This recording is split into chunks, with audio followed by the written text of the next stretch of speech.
Neuro കപ്ലിങ്ങിനെ കുറിച്ച് നിങ്ങൾ കേട്ടിട്ടുണ്ടോ? ഒരിക്കലും സൈക്കോളജിക്കൽ പ്രൊഫസറായിട്ടുള്ള യൂറി ഹസൻ ഒരു എക്സ്പെരിമെൻ്റ് നടത്തി.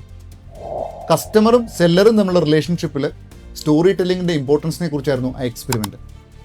അതിനുവേണ്ടി അദ്ദേഹം കുറച്ചധികം ആൾക്കാരെ അദ്ദേഹത്തിൻ്റെ ലാബിലേക്ക് വിളിച്ചു വരുത്തി. എന്നിട്ട് അവരുടെ എല്ലാവരുടെയും ബ്രെയിൻ വേവ്സ് FMRI മെഷീൻ ഉപയോഗിച്ച് സ്കാൻ ചെയ്തു. അതിനുശേഷം അതിലൊരാളോട് ഒരു കഥ പറയാൻ പറഞ്ഞു.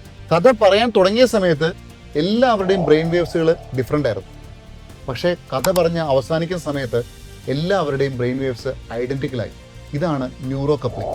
അതുകൊണ്ടാണ് അമേരിക്കൻ ഓതറും റിനൗണ്ട് മോട്ടിവേഷണൽ സ്പീക്കറുമായിട്ട് സിഗ് സിഗ്ലർ പറഞ്ഞത്, ആളുകൾ നിങ്ങളെ ഇഷ്ടപ്പെട്ട് തുടങ്ങിയാൽ നിങ്ങൾ പറയുന്നതെല്ലാം അവർ കേൾക്കും. പക്ഷേ ആളുകൾ നിങ്ങളെ ട്രസ്റ്റ് ചെയ്ത് തുടങ്ങിയാൽ നിങ്ങളുടെ കൂടെ അവർ ബിസിനസ് ചെയ്യും.